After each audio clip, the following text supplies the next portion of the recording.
Hi Team 130, welcome to a quick tutorial on how to use Google Meets. So within this year, from distant learning, we're going to have to use Google Meets a lot. We're going to use the easiest way to log into Google Meets.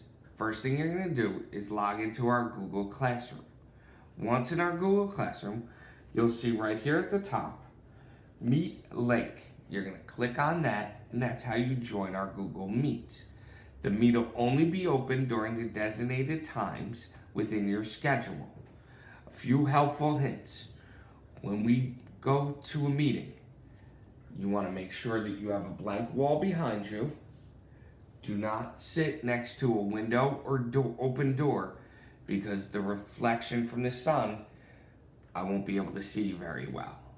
Okay? Second, the headphones I provided for you guys, please use those during those times. Third, try to make sure that you're in a quiet room so you can concentrate. We will be learning during these classes.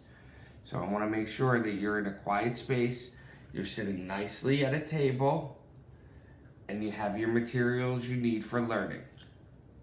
Thank you, and see you guys tomorrow.